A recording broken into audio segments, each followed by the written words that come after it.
Emergency लगी तो आप जेल भी गए? मेरे पिताजी गए थे। तो आप जेल में उनसे मिलने जाते थे? हफ्ते तो में वहाँ जेलर को आपने हड़का दिया था? चर्चा हुई होगी वैसी हल्की फुल्की। अच्छा। मैं इस तरह की भाषा आमतौर से इस्तेमाल भी नहीं करता हूँ। लेकिन मैं एक ये जूते पॉलिश वाला थोड़ा बताइए, ये क्या था? कि भाई पैसा इकट्ठा करना जोश था, उससे सिंपैथी भी मिलेगी। घर के बच्चों को सबको अगर वो आपसे ये कह देते थे कि आज बहुत अच्छे लग रहे हो तो आप खाना खिलाने दिल्ली ले जाते थे? अच्छा, जो आदमी स्मार्ट ना हो कोई से स्मार्ट कह दिया तो कोई हमें प्यार कर ले, झूठा ही सही। एक सफल व्यवसायी शहर के, और फिर आप धीरे से राजनीति में आते हैं और आप भाजपा से टिकट लेके आते हैं, विधायक बनते हैं, फिर आप प्रदेश में मंत्री भी बनते हैं और फिर आप सांसद बन जाते हैं। मतलब एक के बाद एक आप ये पारी जो खेल रहे हैं, ये कैसे? जनसंघ के थे तो जनसंघ के लिए बाप दादा सब लाला हरसरंदास चुनाव लड़े 1952 में।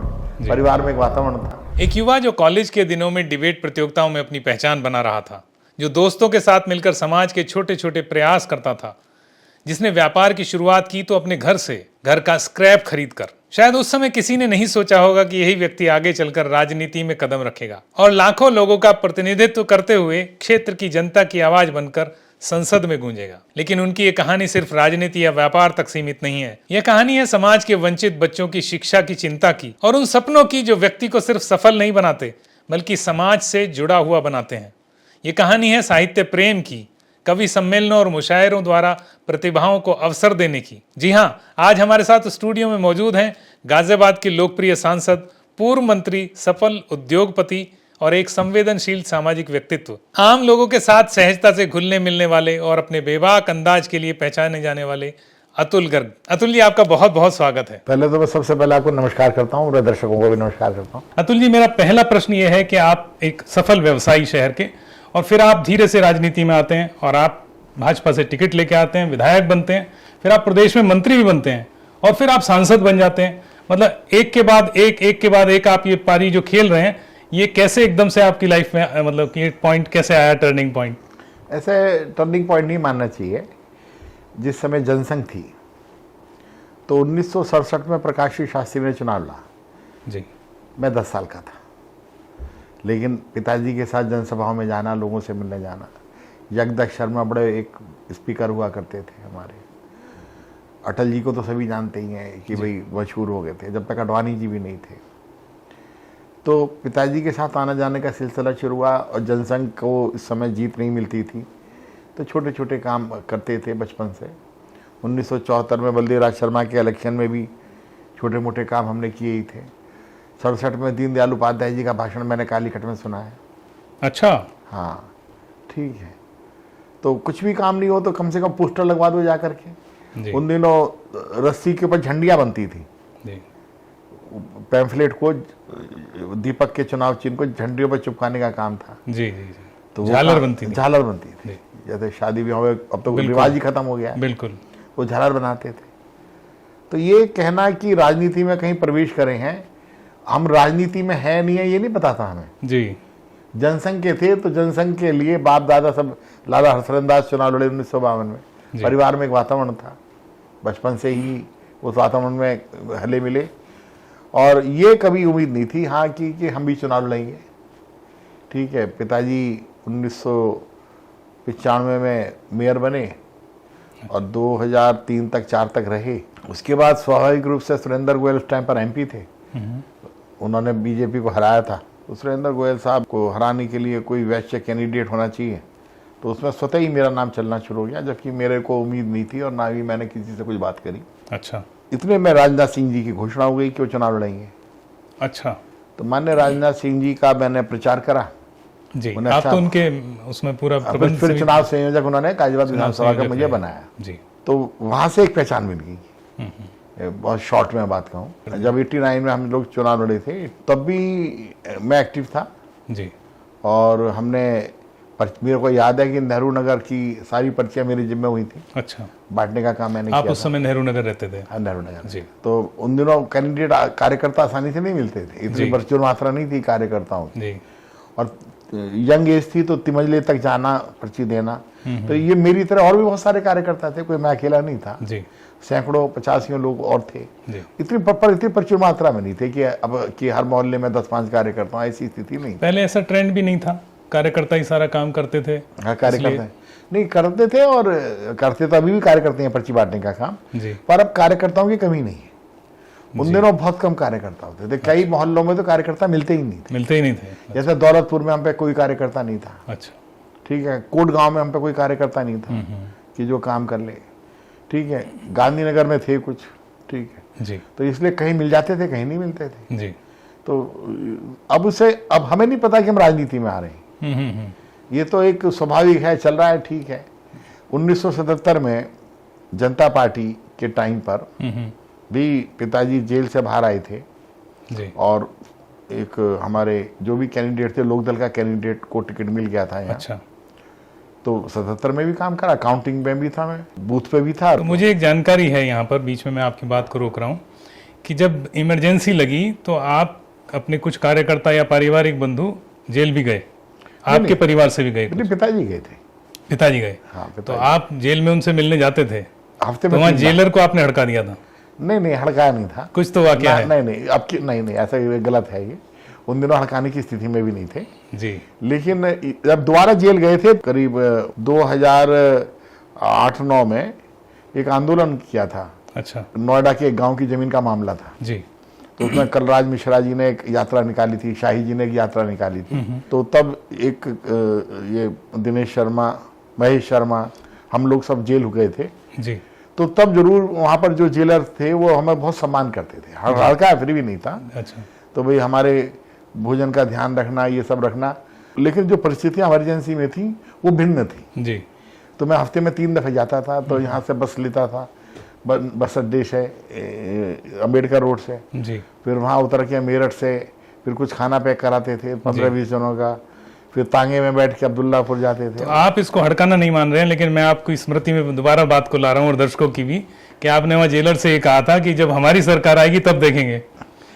चर्चा हुई होगी वैसी हल्की फुल्की। अच्छा। मैं इस तरह की भाषा आमतौर से इस्तेमाल भी नहीं करता हूँ, अच्छा। और ना मैं किसी से लड़ता हूँ। फिर जेलर ने भी कंसीडर किया था? जेलर ने बहुत सम्मान किया। जेलर ने कहा कि परिस्थिति ऐसी है कि हमें ये करना पड़ रहा है। हाँ, ये तो कहा उन्होंने जी कि भाई हमें, पर जेलर ने बहुत सम्मान दिया था। जी। अब की बात मैं जो इमरजेंसी की बात अलग है। इमरजेंसी की बात। हाँ, अब इमरजेंसी में भी सख्ती थी, इसमें तो सख्ती नहीं थी हमारी। जी। अच्छा, जैसे आपने बताया कि आपने पोस्टर चिपकाए हैं, आपने लेई लगा के और झालर भी बनाई हैं, और फिर आप पर्ची भी बांटी हैं, तो ये पर्ची बांटने से और झालर लगाने से और झालर पोस्टर चिपकाने से ये सफ़र जो संसद की अब जो वाणिज्य समिति है उसके आप सदस्य हैं, आप किस तरह से देखते हैं इसको? आज आपको कैसा लगता है? मेरे को बड़ा आश्चर्य होता है, अभी भी आश्चर्य होता है। हाँ, अभी भी यकीन नहीं होता मैं सांसद बन गया हूँ। क्या बात है। समझे मैं, और सच पूछो तो कभी कल्पना नहीं करी थी दूर दूर तक। अच्छा। हमेशा पिताजी का भी इलेक्शन था, पिताजी 2 बार मेयर बने, तो जिस दिन काउंटिंग खत्म हुई जी और उन्होंने शपथ ली, तो दोबारा हमने आज तक नगर निगम का वो ऑफिस नहीं देखा जहाँ हमारे पिताजी बैठते थे। क्या बात है। और पिताजी की तरफ से ये भी अनुमति नहीं थी कि हम किसी को टेलीफोन भी कर दें। अच्छा। और ना हमने कभी प्रयास करा आने का, ना हम कभी किसी सार्वजनिक कार्यक्रम में दिखाई दिए। जी। लेकिन इलेक्शन आने पर या कभी कोई विशेष कॉल आने आवश्यकता पड़ने पर हम जाते रहे, जहाँ कम वहाँ हम। हाँ। अच्छा, जैसे सुनील शर्मा जी का इलेक्शन था तो मैं प्रचार प्रमुखों में था। जी। सुनीता दयाल जी जब पहली बार चुनाव लड़ी थी तो भी मेरे को प्रचार प्रमुख की भूमिका दी गई थी। इलेक्शन प्रबंधन में आप तो काफी रहे हैं, हाँ, आपका अनुभव ठीक ठाक। और 1977 में मेरे को याद है घंटाघर पे हमने जूता पॉलिश भी करी थी पैसे इकट्ठे करने के लिए। अच्छा। हाँ, ये थोड़ा बताइए डिटेल में। हमारे एक 4-5 साथी थे, तो हम सब लगे रहते थे, तो जोश था करें कुछ करें कुछ करें। जी। तो उन दिनों क्या होता था कि हर सभा के बाहर एक झोली लेके खड़ा हो जाते थे। अच्छा। और लोग उसमें पैसे डालते थे। अच्छा। हाँ, और कोई सभा दिल्ली की ऐसी नहीं थी जिसमें मैं ना जाता हूँ। इस काम के लिए? नहीं, खामोखा वैसे अच्छा। भाषण सुनने के लिए। अच्छा। वहां पे भी यही इकट्ठा होता था। ओके। मुझे याद है कि जब शायद 30 जनवरी को 1977 30 जनवरी को अच्छा। अटल जी का भाषण था रामलीला मैदान में। अच्छा।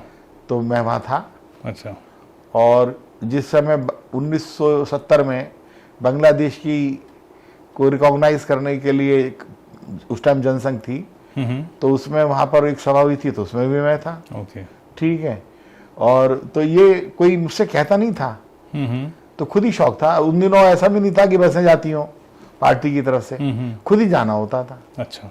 तो अपनी व्यवस्था से खुद ही जाना। अपना 10-5 दोस्त इकट्ठे हुए। अच्छा मेरे को याद है हम शिमले के इलेक्शन में भी चले गए तो किसी ने बुलाया नहीं था हमें।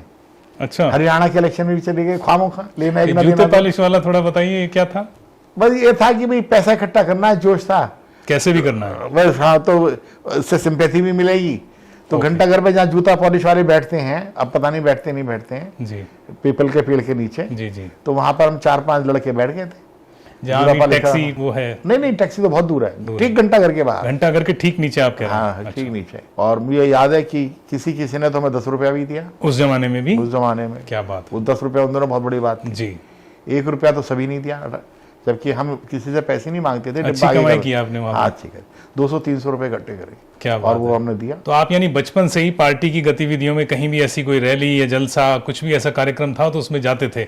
आपने बताया अपनी प्रेरणा से आप स्वयं ही पहुंच जाते थे। भाई बुद्ध प्रकाश जी के लगे जगत प्रकाश जी थे, वो भी रहते थे। वो भी साथ में रहते थे। हाँ, अच्छा। एक हमारे विजय बंसल जी हैं नवयुग मार्केट के, वो भी रहते थे। अच्छा, सुनीता दयाल जी के जो भाई अपने अरविंद चौधरी साहब, वो भी अरविंद रहते चौधरी थे। जी जी, तो इस तरह के उस जमाने के अंदर जो लोग जनसंघ से संबंधित थे, तो परिवारों के बच्चे बहुत रहते थे, हाँ। मतलब 10-20 लोग रहते ही थे सब लोग। तो ऐसे जो पार्टी का संदेश लेने या ग्रहण करने ऐसे दूर दूर जाते थे, फिर आपको मोदी सरकार ने इस योग्य समझा कि आपको विदेशों में भेजा ऑपरेशन सिंदूर के बाद, सांसद बनने के बाद, सांसद बनने के बाद। सांसद बनने के बाद कोई ना कोई तो ऐसा है कि जो मेरा ध्यान रख रहा है। अच्छा, ठीक है, मेरे को कुछ समझ नहीं आता। क्या बात है जब मेरे को फोन आया कि आपको राष्ट्रपति के साथ विदेश जाना है, जी, तो मैं अपने दोस्त, अपने जो 4-6 लोग बैठे थे, संजय भी शायद कुशवाहा भी थे उनमें, तो मैंने पूछा मुझे जाना चाहिए नहीं जाना चाहिए। मैं थोड़ा सा सक पका गया, तो मैं अपने आप को इतना योग्य नहीं समझ रहा था, लेकिन सबने कहा जरूर जाना चाहिए। तो 1 हफ्ता राष्ट्रपति के साथ हम 4 देशों की यात्रा पे रहे, अच्छा, और ठीक राष्ट्रपति के साथ बैठ करके सामने वाले राष्ट्रपति के साथ बैठने का मौका मिला। क्या बात है। हाँ, हर तो ये अनुभव कैसा रहा? ये तो विलक्षण एकदम रहा विलक्षण होगा। था। कभी सोचा भी नहीं था कि राष्ट्रपति के प्लेन में आप साथ रहेंगे 1 हफ्ता, और दूसरे देश के राष्ट्रपति से से मिलेंगे। हम मिलेंगे, और कई देशों के राष्ट्रपति के साथ। इधर राष्ट्रपति की कुर्सी, बराबर में हमारी कुर्सी, क्या बात। सामने वाले राष्ट्रपति बैठे हैं, अब नेगोशिएशन बातचीत होती थी। और वहां आपने बहुत बिंदास अपना विषय रखा है, मैंने सुना। वहां पर ज्यादा नहीं बोले, लेकिन ऑपरेशन सिंदूर में बिंदास बोले। जी, ऑपरेशन सिंदूर में हम 4 देशों की यात्रा पे गए थे। सबसे पहले तो राष्ट्रपति के साथ भेजा, अच्छा, और फिर ऑपरेशन सिंदूर में भेजा। जी, ऑपरेशन सिंदूर के अंदर जब हमारा नाम आया अखबार में, अखबार से पता पड़ा मुझे, अच्छा, टेलीफोन से भी नहीं पता पड़ा। अच्छा, कोई ऑफिशियल लेटर भी नहीं आया आपके पास तब तक? वो उसी दिन आ गया, लेकिन ओके। सुबह रात को उन्होंने जारी करी होगी लिस्ट, सुबह अखबार में देख ली। अच्छा, तो हमारी जब ब्रीफिंग हुई पार्लियामेंट के अंदर विदेश मंत्रालय के साथ, तो 3-4 ब्रीफिंग हुई थी, अच्छा, 20-20, 30-30 एक में थे। कुल मिलाकर के मेरे ख्याल से करीब 8-8, 10-10 एमपीज के करीब 60-70 एमपी रहे होंगे। अच्छा, तो विदेश मंत्रालय की जो मीटिंग ब्रीफिंग हुई, तो उसके अंदर एक सेनेटर ने ये सवाल करा कि हमने पानी बंद कर दिया पाकिस्तान का। प्रधानमंत्री ने कहा कि water and blood can not flow together, एक साथ नहीं बह सकते। एक साथ नहीं बह सकते। और उन्होंने कहा 1961 में जो नेहरू जी ने टीटी करी थी वर्ल्ड बैंक के अंडर में, वर्ल्ड बैंक की मध्यस्थता में, उसे हम कैंसिल करते हैं।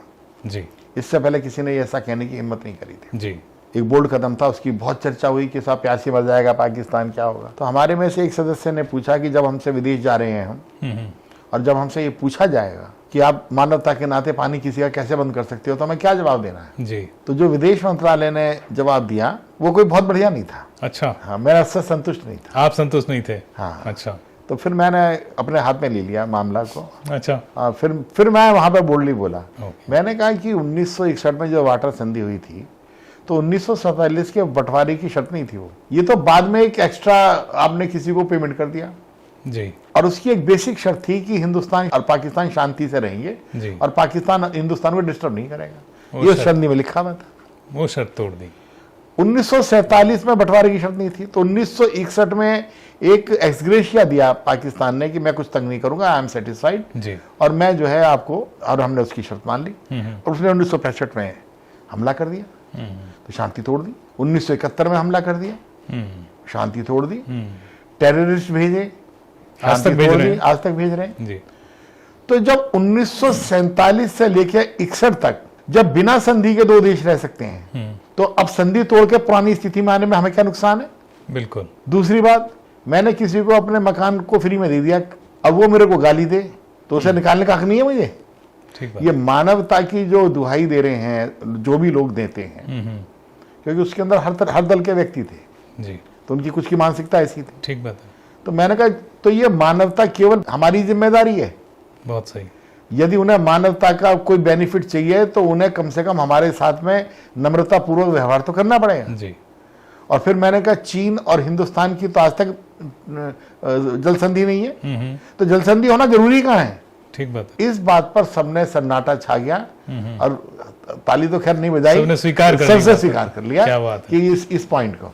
क्या बात है। अच्छा, जब आप सांसद बने तो हमने वो वीडियो देखा, बहुत वायरल वीडियो वो हुआ। आपने शपथ ली और शपथ लेने के बाद आपने बोला पंडित दीनदयाल उपाध्याय जिंदाबाद, श्यामा प्रसाद मुखर्जी जिंदाबाद, और फिर आपने बोला अटल बिहारी वाजपेयी जिंदाबाद। इतना तक ठीक था।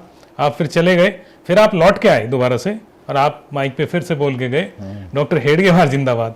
मैं देखता हूँ संघ में कभी के पदाधिकारियों को ऐसे जिंदाबाद बोलने का परंपरा रही नहीं, कभी रहती नहीं है, लेकिन आपने वो डेयर भी किया। और ये बोलना क्या इतना जरूरी था? वो क्या वाकया था वो? देखिए, कुछ सोचने का टाइम तो होता नहीं है क्या ही बार लाइफ में। मेरी शपथ ग्रहण से थोड़ी देर पहले, करीब 15 मिनट पहले, जी, ओवीसी ने शपथ ली और ओवीसी साहब ने ये बोला कि फिलिस्तीन जिंदाबाद। अच्छा, अब बताइए, हिंदुस्तान की संसद में ये फिलिस्तीन जिंदाबाद की क्या तुक है? कहाँ से आ गया? ये कहाँ से आ ठीक गया? बात। ठीक है, तो उस बात पर मुझे गुस्सा आ गया था। सभी को खराब लगा, जी। मेरे को लगा सभी को खराब लगा। जी, तो जब मैं गया तो मैं ये कहना चाहता था कि जो हिंदुस्तान के जो हीरो हैं उनकी जिंदाबाद होनी चाहिए। तो मैंने कहा डॉक्टर श्यामा प्रसाद मुखर्जी जिंदाबाद। मैंने ये नहीं कहा मर रहे हैं, क्योंकि उसने जिंदाबाद कहा तो मैंने भी जिंदाबाद कहा। जी, दीनदयाल उपाध्याय जिंदाबाद, जी, अटल बिहारी वाजपेयी जिंदाबाद, नरेंद्र मोदी जिंदाबाद। जी, तो जैसे मैं चलने लगा तो राहुल जी और अखिलेश यादव जी दोनों खड़े हो गए। अच्छा, वो जो कैमरे में नहीं दिख रहा है आपको, जी, और वो उन्होंने शोर मचाना शुरू कर दिया कि ये गलत है, ये आपत्तिजनक है। अच्छा, तो मैंने उनकी तरफ हाथ जोड़े। अच्छा। और आप देखेंगे वीडियो में, ओके, और मैं चल दिया वहां से। तो वो शोर उन्होंने फिर ज्यादा मचाया। जब शोर उन्होंने मचाया तो मुझे रिएक्शन हो गया, और गुस्सा आया, और गुस्सा खा लो, ये शैतानी समझ लो, छेड़छाड़ समझ लो। तो फिर मैं तीन सीढ़ियां हैं उसमें जी। ऊपर चढ़ने की, तो 2 सीढ़ी में उतर चुका था। तो मैं वापस सीढ़ियों पे आया, फिर वापस अपने माइक पे तो फिर मैंने कहा डॉक्टर हेडगेवार जिंदाबाद। ठीक है, तो मतलब ये जिद थी कि ये ले। और शपथ के बाद अपनी बात कहने ऐसे 2 सीढ़ी उतर के जाने के बाद भी कोई वापस आया हो, मुझे नहीं लगता संसद के इतिहास में ऐसा हुआ होगा। नहीं हुआ होगा, नहीं मेरे हुआ ख्याल से नहीं हुआ होगा। नहीं हुआ होगा, अच्छा, बिल्कुल। वो शोर मचा रहे थे इसलिए ऐसा किया, कोई जान ऐसा। अब जो जिस टाइम माइंड ने जो रिएक्शन दिया, जी, कोई it was not a planned. और वो वीडियो बहुत वायरल हुआ आपका, बहुत लोगों ने उस पसंद पर किया। ये डिबेट ये हुई 3 दिन तक कि क्या ये उचित है, इस तरह की संसद की मर्यादा को गिराना, क्या ये उचित है? इस बात को लेकर प्रेस ने उसको काफी टेकअप। गिराना मतलब आपके द्वारा गिराई गई? उनका मतलब उन्होंने उसको ओवीसी को भी दिखाया जिसने फिलिस्तीन अच्छा, जिंदाबाद दोनों का को नारा दिखाया। लगाया, अच्छा, उन्होंने मुझे भी दिखाया। अच्छा, ठीक है, और उसमें मेरे में फर्क है, उसने एक विदेशी देश की जी, जय बोली, मैंने भारत की जय बोली। जी, मैंने भारत के जो हीरो हैं, हमारे नायक हैं, जी, जो देशभक्त लोग हैं, मैंने उनकी जय बोली। तो इन दोनों में फर्क था, जी, लेकिन उसको उन्होंने संसद का अनुशासनहीनता मानी प्रेस ने। जी। अच्छा, यहीं से फिर एक बात और निकल के आती है। जैसे यहाँ हमारे यहाँ पहले राजनाथ सिंह जी रहे सांसद, 2 टर्म रहे, फिर जनरल वीके सिंह जो सेनाध्यक्ष भी रहे, फिर वो यहाँ आके रहे और वो भी 2 टर्म रहे।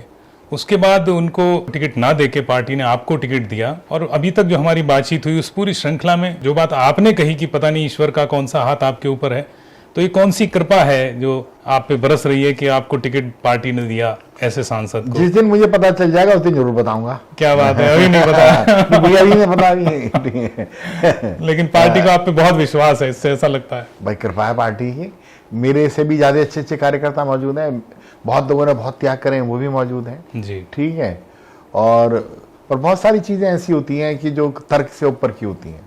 जी। जैसा आपने बताया कि भाजपा की राजनीति आपने कब प्रारंभ की ये आपको नहीं पता, लेकिन आप राजनीतिक परिवेश में रहे और कुछ ना कुछ करते रहे। उसको राजनीति माने या ना माने वो अलग बात है, लेकिन आप कहीं ना कहीं इन्वॉल्व रहे। लेकिन मुझे एक बात कहीं से पता चली आपके किसी प्रिय मित्र से कि आप बचपन से ही आपके अंदर वो लक्षण थे। आपने कोई एकता समिति बनाई थी? अच्छा, हाँ, ऐसा था कि परिवार में खेलकूद का वातावरण बने, तो उसके लिए पैसा इकट्ठा हो, तो ऐसे मैंने एकता कमेटी बनाई थी बच्चों को सब इकट्ठा करके जी, और उसमें काफी काम भी किया। उस समय आपकी एज क्या थी? नेक्स्ट टाइम तो मैं बड़ा हो गया था। कितने? मैं इस समय हो गया था करीब 18-19 साल का हो गया। 18-19 साल, ठीक हाँ, है, हो गया। छोटे ही हैं। पर मैंने 19 साल की उम्र में हमने लियो क्लब भी बनाई थी एक, अच्छा, और उसका अध्यक्ष भी मैं ही बना था पहले। क्या बात है। हाँ, और उसके अंदर गाजियाबाद का शायद संभवतः पहला ब्लड डोनेशन कैंप मैंने लगाया था। अरे वाह, अच्छा। और मैं अटल जी को इनवाइट करने चला गया था, मुझे समझ ही नहीं थी अटल जी विदेश ये उस एज में ही बात कर रहे हैं? हाँ, 19 साल 18-19 साल की। 19 साल की। क्या बात है। तो अटल जी को मिलने चला गया मैं।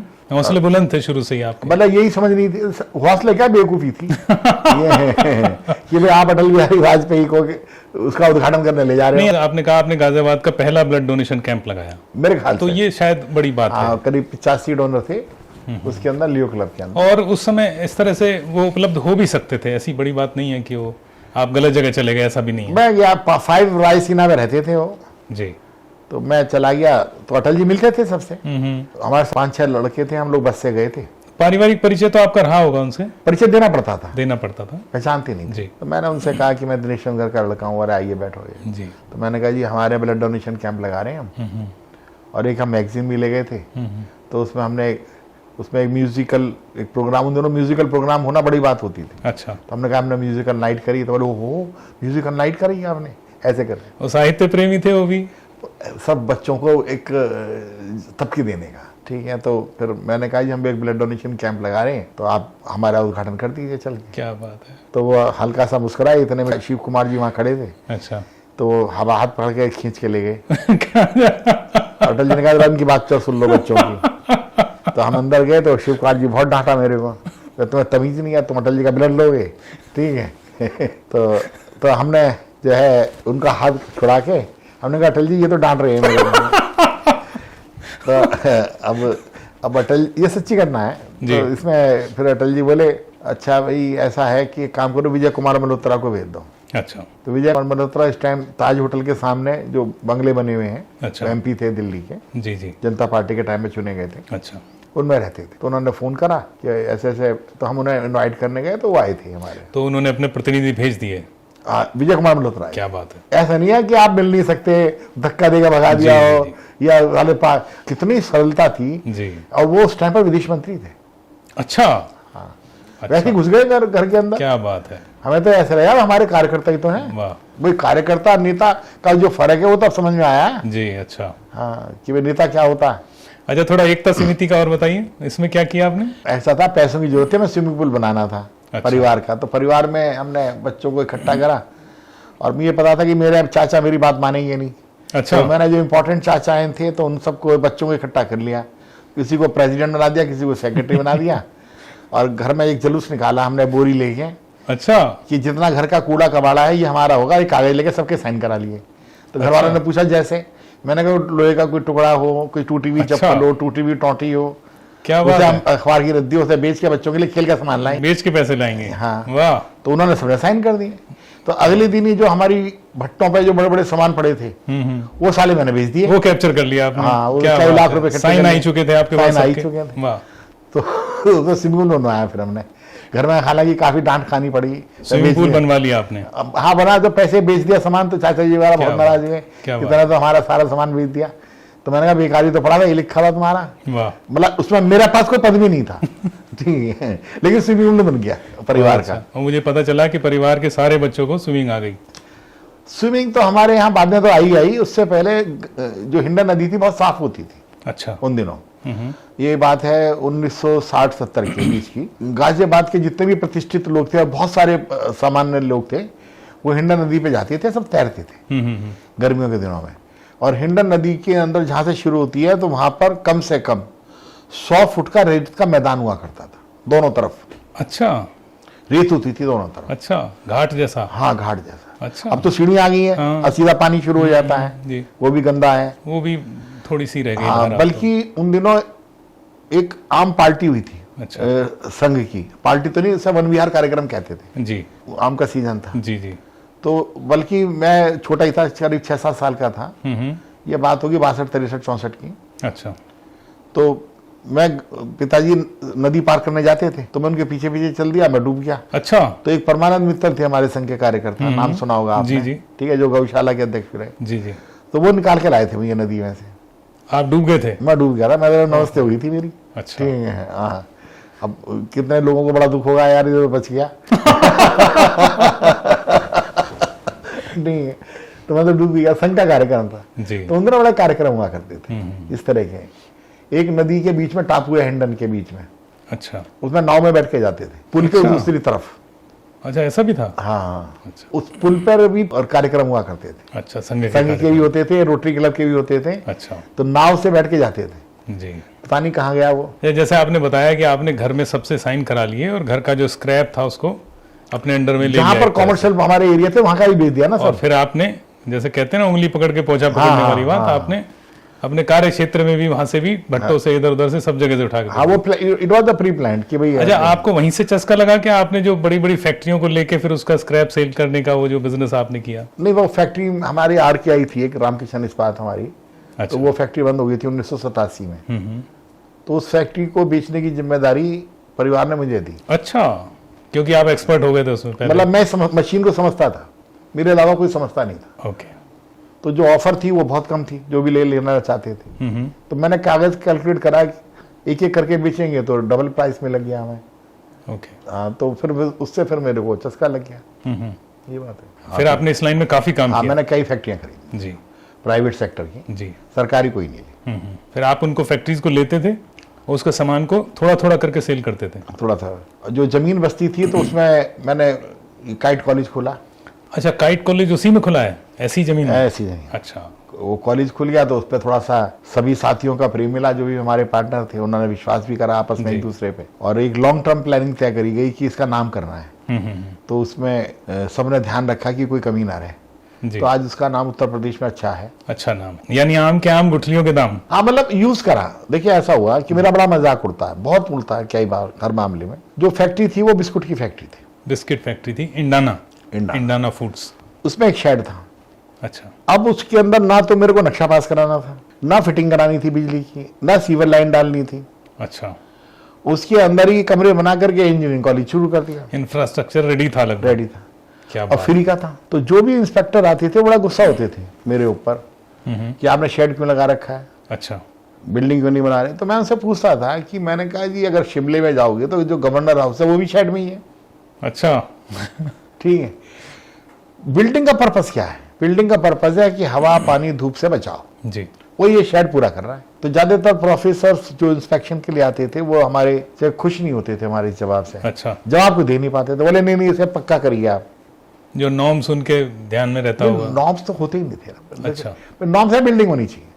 अच्छा, अब बिल्डिंग लिंटर की हो या टीन की, उससे क्या फर्क पड़ रहा है? वो उसमें स्पेसिफाई नहीं है। ठीक है भाई, आपने टीन लगा दी, टीन के नीचे फॉल सीलिंग कर दी जी तो सुंदर तो लगी रही, जी जी। धूप पानी से बचाव हो रहा है। तो अगर हम अधिकतम उपयोग कर रहे हैं किसी प्रॉपर्टी का तो ये अच्छी बात है या बुरी बात है? नहीं तो और जितने पढ़े लिखे थे सब उसे बुरी बात बताते थे।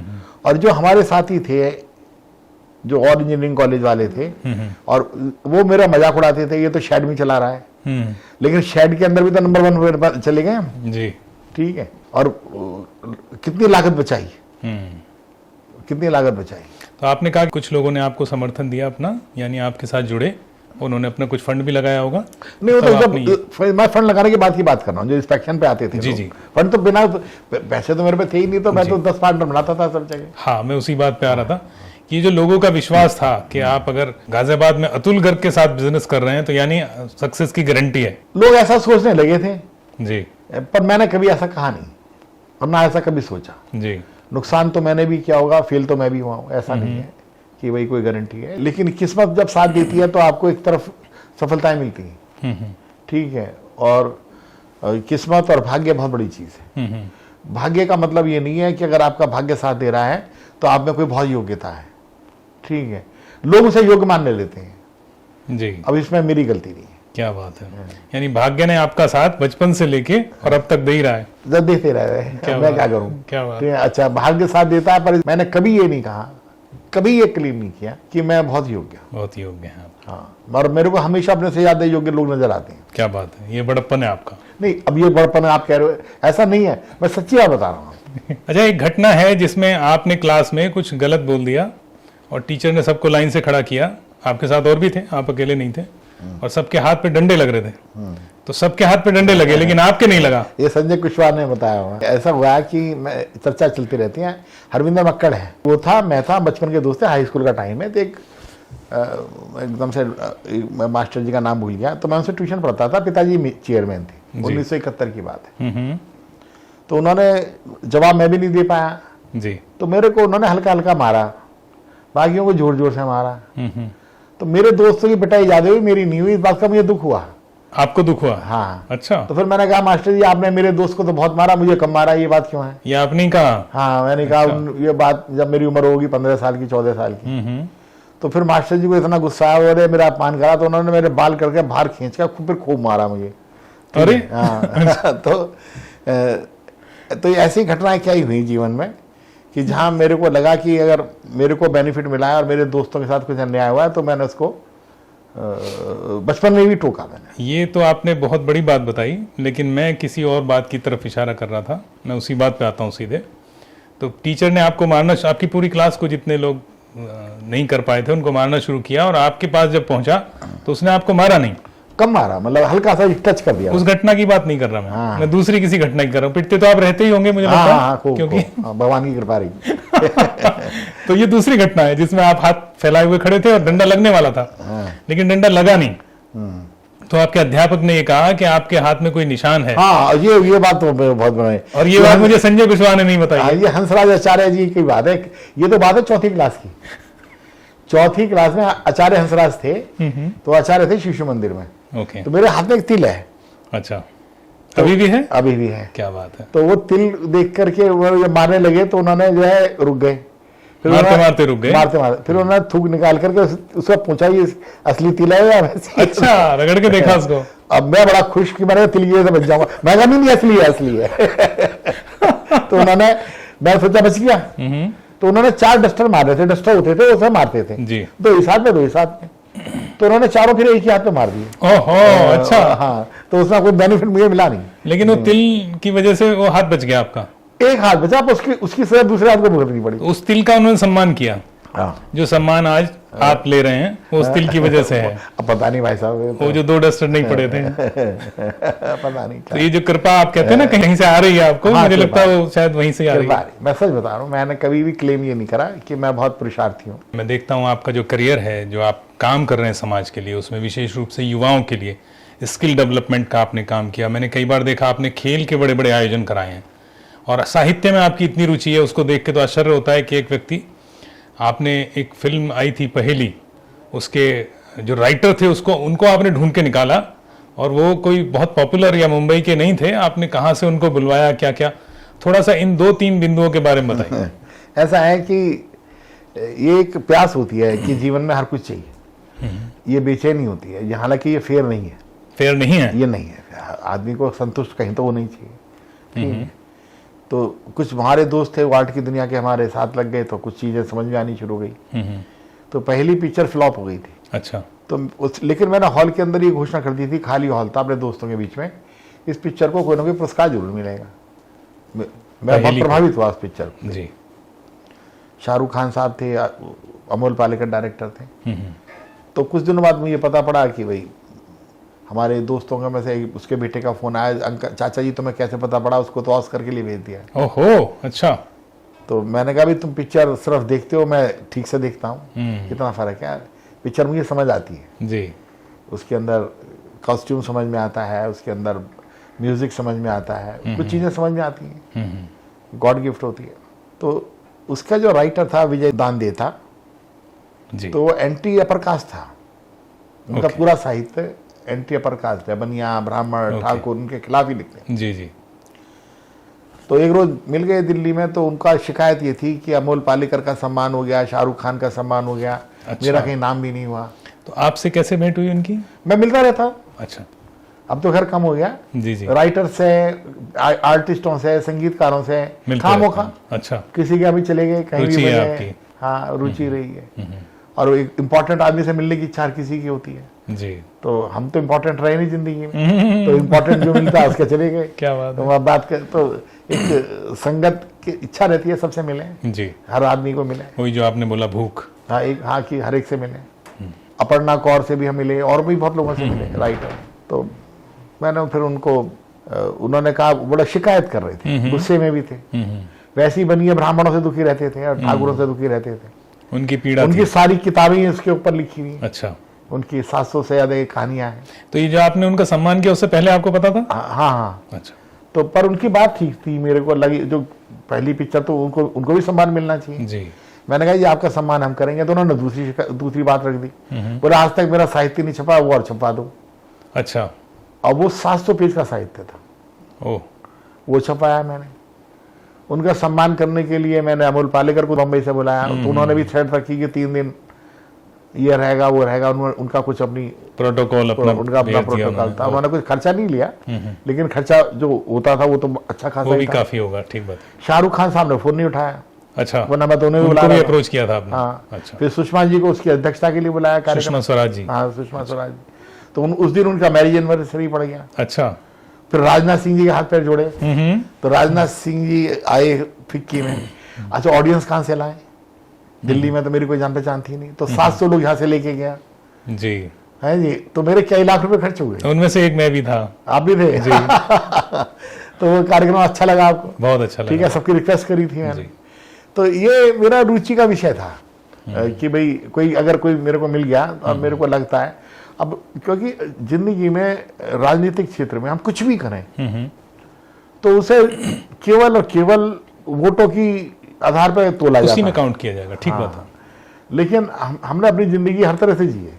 हाँ, मुझे मालूम है, क्योंकि मुझे ये भी मालूम है कि आपके घर में भी एक जगह ऐसी है जहाँ पे आप मुशायरे ऐसे कवि सम्मेलन समय समय पर करते रहते हैं। हाँ, कोई बड़ी बात नहीं, लोग यही सोचते हैं इसमें भी वो ढूंढ रहे हैं। तो अच्छा, नहीं वो तो आप जब नहीं थे जनप्रतिनिधि तब से ये भी कार्यक्रम में जब नहीं था जनप्रतिनिधि जी। ठीक है, अटल जी, राजनाथ सिंह जी, मेरे को चुनाव लड़ाएंगे राजनाथ सिंह, मुझे कहाँ पता था जी। ठीक है, फिक्की में आप खुद बताए कि आप थे जी वहाँ पर। तो ये मेरे शौक का विषय है। जी जी।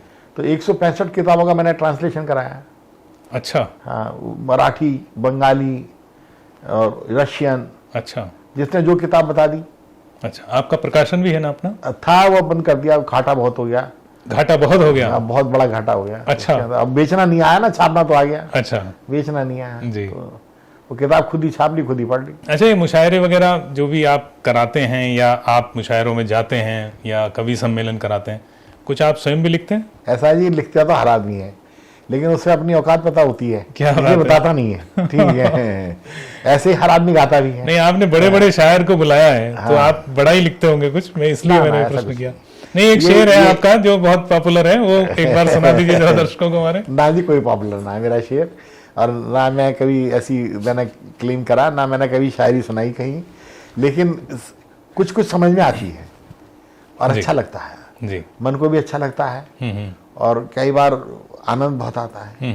कई बार तो ऐसी सरस्वती बरसती है मुशायरों में और कवि सम्मेलनों में कि जीवन की जो सोच है वही बदल जाती है, आध्यात्म की तरफ चला जाता है जी, वहाँ बैठे बैठे। ठीक है, और कवि जो है शब्दों को इस तरह से गढ़ते हैं और उनकी नक्काशी ऐसे करते हैं कि आदमी को दूसरी दुनिया में ले जाते हैं। बिल्कुल ठीक है, तो उसका शौक है, ये भी एक नशा ही है वैसे। नशा है। अच्छा, दूसरा आपका जो शौक है युवाओं के प्रति, जो स्किल डेवलपमेंट के लिए आप काम करते हैं और जो खेलों, कई बार खेल के बड़े आयोजन आपने किए। ऐसा था कि 1969 में पिताजी ने एक स्कूल खोला अर्थले में, जो आज भी चलता है, कैलाशवती कृषि उद्योग विद्यालय। कैलाशवती हमारी ग्रैंडमदर का नाम। अच्छा। कृषि उद्योग विद्यालय। तो उनका सपना ये था 1969 में कि जो पढ़ाई है उसके साथ कृषि का और उद्योगों का काम सिखाना चाहिए। अच्छा, ये पिताजी की कल्पना थी। अच्छा। लेकिन क्योंकि उन दिनों सरकारी स्कूल होते थे, प्राइवेट नहीं होते थे, तो सरकार की तरफ से कोई प्रोत्साहन था नहीं, वो कर नहीं पाए। अब सरकारी टीचर तो आपकी हर बात नहीं मानेगा ना जी। ठीक है, आप पैसे भी कहां से लाओगे। तो जब मैंने विद्यालय खोला तो वो बात मुझे याद रही पिताजी। तो फिर मैंने स्किल डेवलपमेंट काइट कॉलेज में चालू कराया। अच्छा। और उसमें मेरे को बहुत सफलता मिली। अच्छा। आज इंडिया का एक बहुत बड़ा सेंटर केंद्रीय सरकार का हमारे कॉलेज में चलता है पिछले 15 साल से। अच्छा। उसका नाम है TBI। अच्छा। ठीक है, और इंक्यूबेटर होता है वो लोग। ठीक है, और उसकी और ट्रेनिंग की बहुत सारे काम हमारे कॉलेज में चलते हैं जी। सेंट्रल गवर्नमेंट की बहुत सारी स्कीम हमारे पास है। अच्छा। हाँ, जिन पता नहीं कोई लोग इतनी जानकारी नहीं लगती, वो हर कॉलेज में हो सकती हैं, पर लोग रुचि नहीं लेते हैं। वो इंटरेस्ट भी होना चाहिए। इंटरेस्ट भी होना चाहिए। खेलों के विषय में मेरे पिताजी कभी भी मुझसे ये नहीं पूछते थे कि तुम पढ़ाई में क्या करा, वो कई बार ये पूछते थे कि कौन सी क्लास में हो, तो मैं कहता थी 7वीं में हूँ, 8वीं में हूँ। कौन सी क्लास में हो? हाँ, पिताजी पूछते थे? उन्हें याद ही नहीं रहता था मैं कौन सी क्लास में हूँ। अच्छा। तो फिर वे पूछते थे आज खेलने गए थे, तो मैं कहा हाँ जी खेला था। क्या खेले थे? टेबल टेनिस खेला था। अब टेबल टेनिस हमारे घर में ही थी। तो पिताजी को गुस्सा आता था, बोले टेबल टेनिस क्यों खेली, कैरम बोर्ड खेल लेते। वो चाहते थे हम खेलें कूदें, अपनी सेहत ठीक करें। जी। ठीक है, तो अब थोड़ा बहुत ही खेलते थे। अब तो खेल कूद का एक क्रेज तो है ही लोगों में। अब की बार भी करा कार्यक्रम। अब से जब राजनाथ सिंह जी अध्यक्ष थे पार्टी के, तब भी मैंने बुलाया था जी। जितना कर पाते हैं उतना कर लेते हैं जी। बहुत तो नहीं कर पाए जी, फिर भी आपने किया। और लोगों को देखें तो समाज में इस तरह कार्यक्रम नहीं होते हैं, नहीं कर रहे हैं लोग। ऐसा नहीं है कि मैं ही कर रहा हूँ, लोग करते हैं। ऐसा कम देखने को मिलता कम देख रहे हैं, फिर भी करते हैं। जी। और बहुत क्रेज है लोगों को, करते हैं, शौक से करते हैं। आप एक सफल व्यवसायी हैं, हमने देखा, लेकिन आपके ज्यादातर बिजनेस जो है वो पार्टनरशिप में है। तो ये पार्टनरशिप में बिजनेस करने का कोई विशेष प्रयोजन है या आप इसको ज्यादा प्रॉफिटेबल समझते हैं? ऐसा है कि हर आदमी में कुछ कमियां होती हैं। यदि आप उस कमियों को स्वीकार कर लें और उसका ऑल्टरनेट निकाल लें जी, तो अच्छा रहता है। मेरे में कमी ये है, एक तो मेरे पास पैसे नहीं थे जब बिजनेस करा। दूसरा, मैं उतना मेहनती नहीं था। ठीक है, संयोजक अच्छा था। अच्छा। हाँ, लोगों को कन्विंस करना मेरे को आता था। तो मैं बहुत पैसे वालों से पैसे की तय कर लेता था। उसमें से जो मेहनती लोग थे उनको पूरी पावर दे दी। कई लोगों को पावर लेने का शौक होता था और हमें काम ना करना पड़े इसलिए पावर देने का शौक होता था। बहुत अच्छा। तो इस कॉम्बिनेशन के साथ बिजनेस पड़ा है। क्या बात है, ये स्मार्टनेस है आपकी। ये स्मार्टनेस है, ये होशियारी थी। अच्छा, मैंने सुना है जब आप कह रहे हैं कि मेरे पास पैसे नहीं थे, तब भी आप गाड़ी आपने सबसे शुरू में ले ली बिजनेस शुरू करते ही, और आप घर के बच्चों को सबको, अगर वो आपसे ये कह देते थे कि आज बहुत अच्छे लग रहे हो, तो आप खाना खिलाने दिल्ली ले आते थे? मजाक का स्वभाव है। घर के छोटे छोटे बच्चे थे, कैसे हम तो सब बड़े हो गए हैं। जी जी। सबकी शादियां हुई हैं, सबके पोता पोती भी होने वाले हैं। जब छोटे थे तो मैं सबसे बड़ा था घर में। अब छोटी छोटी बहनें, सब चाचाओं की लड़कियां, सब, तो एक मजाक ही था ये। अब वो कहते थे भैया बहुत सुंदर लग रहे हो, बहुत स्मार्ट लग रहे हो, तो और आप कहते थे बैठो गाड़ी में कभी समोसा खिला लाए, कभी दिल्ली खाना खिला लाए।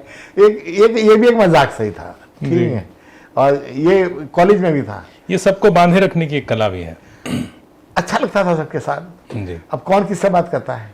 जी। अब मेरे को 10-15 कजिन्स अगर हमारे बड़ा भैया मानते हैं और हमारे कहने से कहीं भी चल देते हैं और हमें बड़ा मान रहे, ऐसी दोस्तों में था। अतुल्य शर्मा है जो बहुत बड़ा इस समय वकील है नोएडा के। अच्छा। तो कॉलेज टाइम में वो जो है लिपट जाता था मेरे से। बोला यार तुम बड़े स्मार्ट लग रहे हो, तो इसका मतलब है कि समोसा खिलाओ। इतना आपको बर्दाश्त नहीं? इतने बता चलो अब अच्छा, जो आदमी स्मार्ट ना हो कोई से स्मार्ट कह दी तो कोई हमें प्यार कर ले, झूठा ही सही। क्या बात है, क्या बात है। तो हंसी मजाक का ये वातावरण था। जिंदगी सब हंसी मजाक में गुजर गई। आपने अफोर्डेबल हाउसिंग पे भी काम किया, और मुझे लगता है यहाँ गाजियाबाद में तो उससे पहले शायद किसी ने अफोर्डेबल हाउसिंग पे काम इंडिया में किसी ने नहीं किया था। इंडिया में? हाँ, उस समय कोई सरकार की तरफ से आग्रह नहीं था। अच्छा। लेकिन पिताजी की इच्छा थी जी। तो मैंने 4.5 लाख रुपए में लखनऊ में मकान बनाए 500 फुट के। जी। उसमें अप्रूवल में बहुत दिक्कत आई। अप्रूवल में दिक्कत आई आपको? हाँ, क्योंकि ऐसे नियम ही नहीं थे प्राइवेट सेक्टर के लिए। अच्छा। कोई कल्पना नहीं कर सकता था कि कोई EWS या LIG जो है प्राइवेट सेक्टर में बनाएगा। बिल्डर लेके आ सकते। बिल्डर लेके आ सकते। जी जी। तो मैं समझाता था। मायावती जी का शासन था, हमारे सरदार जी थे हमारे IAS। बोले आप क्यों बनाना चाहते हैं? मैंने भी हमारे बाप दादाओं ने धर्मशाला बनाई, प्याऊ बनाई, तो हम अफोर्डेबल हाउस बनाना चाहते हैं समाज के फायदे के लिए। पिताजी की इच्छा थी कि ऐसा काम किया जाए। तो उन्होंने कहा आपको किसने, आप क्यों, मतलब वो तुम्हें डॉक्टर ने बताया तुम क्यों करना चाहते हो, अननेसेसरी क्यों करना चाहते हो? तो मैंने उनको समझाया। मैंने कहा जी करना चाहिए प्राइवेट सेक्टर में भी। तो समझ नहीं आ रही थी उसे कि भाई क्यों करना चाहते हैं, हमारा क्या इंटरेस्ट हो सकता है जी। तो उन दिनों ये था कि 1 हेक्टेयर के अंदर आप 250 मकान से ज्यादा नहीं बना सकते।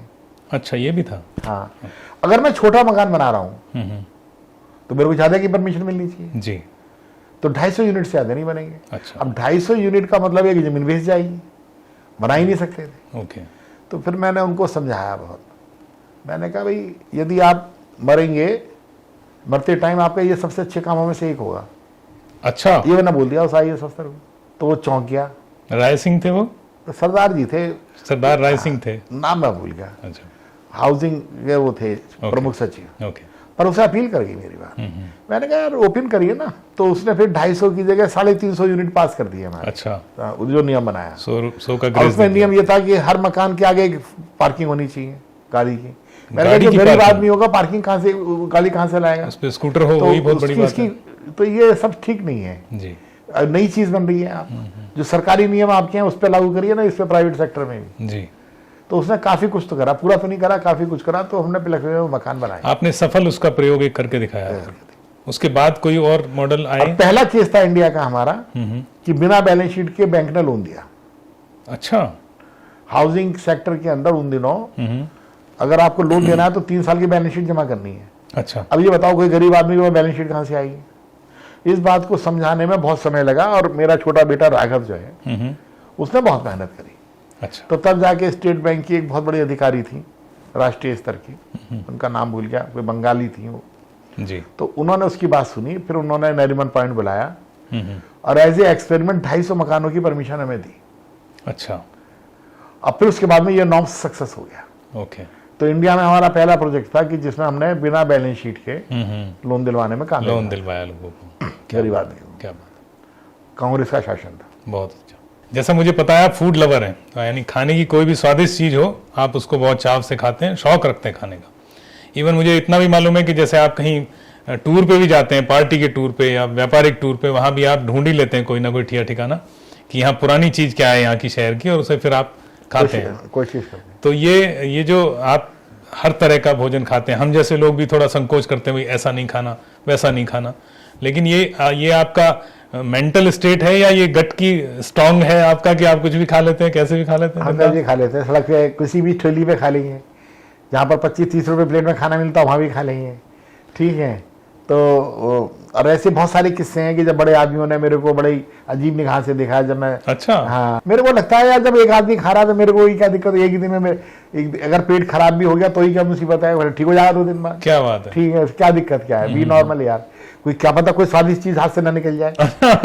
ये मानसिकता है। हाँ, ये मानसिकता है। कोई नई चीज है, ठीक है, कोई नया टेस्ट है, नया टेस्ट है, तो अगर क्यों छोड़ा जाए, खासतौर से देसी टेस्ट।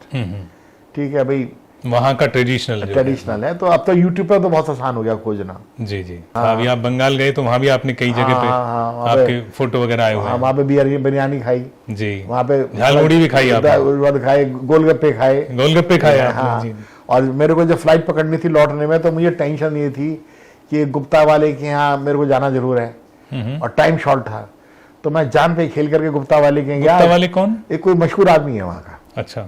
गुप्ता एक स्वीट्स है कोई है। अच्छा, स्वीट्स वाले के यहाँ जाने की टेंशन थी आपको? हाँ, टेंशन थी। तो वहाँ पर एक समोसा खाया वहाँ का, क्या बात है, एक खस्ता कचौड़ी खाई चलते और फिर सीधा एयरपोर्ट भाग के। ठीक है, रास्ते तो ये टेंशन हो रही थी कि यार फ्लाइट ना छूट जाए, लेकिन फिर हमने कहा यार रोज रोज तो आना होगा नहीं। गुप्ता को तो समोसा तो खाना ही है। अब जिंदगी भर याद रहेगा कि यार गुप्ता का समोसा रह गया था, तो काम का टेंशन रहेगी ना जिंदगी में, तो वो भी जरूरी था। सरकार तो आई गई अपनी, मतलब दोबारा कौन जा रहा है जी चंडीगढ़, वहाँ पर इतने कलकत्ता में। जी जी। अब दोबारा जाएंगे तो दोबारा खाएंगे। तो आप पार्टी का जैसे आप प्रभारी हैं चंडीगढ़ के, तो वहाँ के भी टेस्ट आपने सब गली कुछ सब जगह हुए हैं, सब देखे हुए हैं। हाँ, सब। क्या बात है। सबको। तो सबसे बढ़िया डिश वहाँ की क्या लगती है?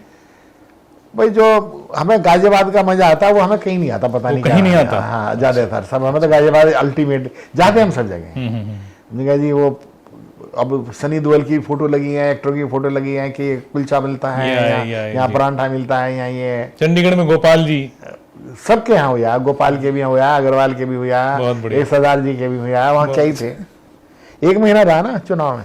गाजियाबाद से आपके प्रयास से जैसे हिंडन एयरपोर्ट बना, फिर यहाँ से फ्लाइट शुरू हुई, तो एक फ्लाइट यहाँ से गोवा गई जिसमें आप कार्यकर्ताओं को या पार्टी से जुड़े हुए लोगों को आप लेके गए। उसका पॉजिटिव नेगेटिव दोनों ही एस्पेक्ट सामने आए, उसके बारे में कुछ नेगेटिव बातें भी चली कि इस तरह से क्यों लेके गए, नहीं लेके जाना चाहिए था। वो क्या आपकी सोच थी उसको ले जाने के लिए? देखो, नेगेटिव तो जबरदस्ती हर बात के अंदर पैदा कर सकते हो आप जी, ठीक है। और जो नेगेटिव शक्तियां होती हैं वो समाज के अंदर रामचंद्र जी के टाइम पर भी लोगों ने सीता जी पर आक्षेप कर दिया जी, ठीक है। सूर्यपंखा थी और वो उसे क्या दुश्मनी थी, लोग अगर हवन कर रहे हैं तो ठीक है, हवन में भी कमी निकाल रहे हैं लोग। तो ये एक समाज का रूप है ठीक है, अब सब गए, 70-80 लोग गए, खुशी मनाई गई, गए वहाँ पर, ठीक है। वहाँ पर कुछ लोगों ने बियर पी, और जिन लोगों ने बियर पी उनके फोटो खींच करके आपने यहाँ भेज दिए, ऐसा ही कुछ भी बात ऐसा। तो इसमें क्या था यार, जी। भाई 70 लोग गए, 70 लोगों में से 10 या 15 लोग बियर पीना चाहते हैं, वो पी रहे हैं, जी। तो इसमें क्या बुरी बात है, ठीक है। उसको दूसरी तरीके से दिखाया कि ये वहां जाके ऐसे कर रहे हैं कुछ। हाँ, तो दिखाया कोई, अरे तो जो कर रहे हैं वो करने दो ना उन्हें। जी जी, भाई ये बियर की दुकान बंद कर देंगे क्या गाजियाबाद में या गोवा में आप? ठीक है। अगर कोई आदमी बियर पीना चाहता है और वो पी रहा है तो उसमें अपराध क्या है, मेरे को तो समझ नहीं आया। एक आरोप आप पे और लगता है, ये लगता है कि आप क्षेत्र विशेष के विकास पे ज्यादा ध्यान देते हैं। शहर के लोग ये आरोप लगाते हैं कि किसी क्षेत्र विशेष पे आपका ज्यादा फोकस रहता है, जैसे विजयनगर। ऐसा, मैं वहां पर 8 साल एमएलए रहा हूँ जी लेकिन एमएलए जब से हट गया हूं तो मेरे को 5 करोड़ रुपए मिलते हैं जी। तो 1-1 करोड़ रुपए 5 विधानसभाओं को बांट दिया मैंने, मैंने दिमाग ही नहीं लगाया। अच्छा, एयरपोर्ट अगर चालू करा तो क्या ये क्षेत्र विशेष है? ठीक है। यदि हमने जो है रेलवे की बात करें, हम यदि हमने कोई प्लकवे के अंदर 3 अंडरपास बनवाने के ऑर्डर कराए जिसमें से बन रहे शुरू हो गए हैं। अच्छा। हमने लौनी के अंदर एक रेलवे का अंडरपास बनवा रहे हैं। अच्छा। तो जो शुरू हो गया है जिसपे जीटी रोड पे भी, ठीक है। अच्छा, जीटी रोड पे, 16 लेन रोड पे गाजियाबाद को घुसने के लिए बहुत छोटी सी जगह थी, तो दिशा की मीटिंग में हमने विषय उठाया, हमने संतोष यादव जी से बात करी, उसको चौड़ा कराया। तो ये क्या किसी संत उसकी बात है? तो अब इसके अंदर अगर किसी ने कुछ कहा है, अब मुझे पता कोई मुझसे ये बात करेगा तो मैं उससे जाकर के उसे समझाऊंगा, और कुछ गलती है तो उसे ठीक कर लूंगा। अभी हमने सोशल मीडिया पे देखा कि कुछ पोस्ट आपके नेगेटिव डाली जा रही हैं, लगातार डाली जा रही हैं, तो उसको लेके आपने कोई रुख लिया अपना? क्या है? मैंने एफआईआर तो कर दी। आपने एफआईआर की है? हाँ, तो मेरे को पुलिस वालों का कहना है कि इसके अंदर आपको मानहानि का दावा करना पड़ेगा तो कोई कार्रवाई करेंगे। तो जो लोग कर रहा है वो नेचुरली किसी के कहने से कर रहा होगा, उसमें कोई तथ्य तो दिए नहीं है कि मैंने तथ्य नहीं दिए, लेकिन आरोप लगाए, आरोप लगा रहे और गंदी भाषा में लगा रहे हैं। तो आज ये पता पड़ा है कि वो जेल से बाहर आया है, उस पर पहले भी कई बार जेल जाने के मुकदमे हैं। अच्छा। हाँ, अगर कोई विरोधी हमारा राजनीतिक और ऐसे लोगों की मदद ले रहे हैं तो भाई भगवान उन्हें सद्बुद्धि दे, अपराधियों की। हाँ, अब मैं क्या कर सकता हूँ? तो भाई कोई मुझे गाली दे रहा है तो अब मैं क्या कहूँ कि मत दो गाली मेरे। लेकिन आपने रिपोर्ट लिखवाई है, एफआईआर करा दी। जो कानून अपना काम करेगा, बाकी जिसे गाली देना हो तो देता रहे, अब क्या करेंगे। तो राजनीतिक सामाजिक क्षेत्र में इतने समय से, लंबे समय से काम आप कर रहे हैं, इस तरह की नेगेटिविटी तो बार बार आती होगी सामने, इसको कैसे फेस करते हैं? हर युग में फेस करने का सरेंडर कर देते हैं। सरेंडर कर देते हैं, भाई तू ये करना हो कर ले, भाई हम तो बैठे हैं, क्या करें, हमारे बस की बहुत ज्यादा है, किसी को रोकना तो है नहीं। अच्छा, अभी जैसे आपका इतनी लंबी हमारी बातचीत चल रही है, मैं जैसे अभी देखूं तो आपने जैसे जमीन से काम प्रारंभ किया, आपने कहा मैंने पर्ची बांटी, मैंने झंडी बनाई, और आज आप सांसद हैं और इतनी बड़ी जनसंख्या का प्रतिनिधित्व करते हैं, संसद में बैठते हैं। आपकी फ्यूचर प्लानिंग क्या है? अब आप आगे कैसे देखते हैं? रिटायरमेंट की। रिटायरमेंट? तो रिटायरमेंट में क्या देखते हैं? रिटायरमेंट में मैं खाना बनाना सीख रहा हूँ। खाना बनाना सीख रहे हैं? और नई नई चीजें वो बनाया करूंगा। कुछ डिशेज तो आपको पहले से भी आती हैं? हाँ, मैं कुछ भी बनाता हूँ तो डिश तो बनी जाती है। अच्छा, ठीक है। और मौका लगे, जिस दिन मेरे को पार्टी ने टिकट अगर नहीं दिया 2029 में, तो मैं आपकी तरह पत्रकार बनने की कोशिश करूंगा। क्या बात है? लिखूंगा, उसको बुरा मत मानना आप, ठीक है। स्वागत है आपका। ठीक है, लिखा पढ़ी करेंगे और फिर से दिल्ली जाना शुरू करेंगे अपना, और पार्टी अगर कोई काम बताएगी वो करेंगे। शायरी भी करेंगे?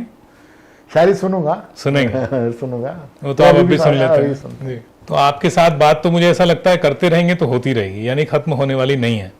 हम कोशिश करेंगे, फिर कभी एक बार फिर बैठेंगे, फिर पॉडकास्ट रहेगा, ऐसी बातचीत आपसे रहेगी। लेकिन आज की बातचीत में बहुत आनंद आया, मुझे बहुत अच्छा लगा। आपका कैसा अनुभव है, जरा आप बताएं। मैं जब भी अपनी बुराई करता हूं तो लोगों को अच्छा ही लगता है। क्या बात है, नई बात नहीं। लेकिन आपकी बड़ाई खूब हमने की है। नहीं, आपने करी है, ठीक है, लेकिन मैंने सारी बड़ाइयां स्वीकार नहीं करी। जैसे अच्छा। आपने कहा कि मैंने ये कहा कि मैंने बचपन में पर्ची बांटी, मैंने ये नहीं कहा मैंने बांटी, मैंने कहा हमारी तरह और भी बहुत सारे परिवारिक लोग, बिल्कुल सब, ठीक है ना। हाँ, मैंने कोई ऐसा अकेला कोई काम नहीं किया। आपसे बात करके बहुत अच्छा लगा। हम आपके उज्जवल भविष्य की कामना करते हैं। रिटायरमेंट आप लेंगे, फिर समाज के लिए जो भी आपका योगदान रहेगा, मुझे लगता है वो भी प्रशंसनीय होगा और प्रेरणा होगा सबके लिए। अतुल जी, आपने अपने जीवन के कई अनसुलझे किस्से, व्यापार से लेकर राजनीति तक का सफर सामाजिक सोच और देश से जुड़े महत्वपूर्ण मुद्दों पर अपने विचार हमारे साथ साझा किए। हमें पूरा विश्वास है कि हमारे दर्शकों को इस बातचीत से बहुत कुछ सीखने और समझने का अवसर मिलेगा। आपका बहुमूल्य समय देने के लिए बहुत बहुत धन्यवाद।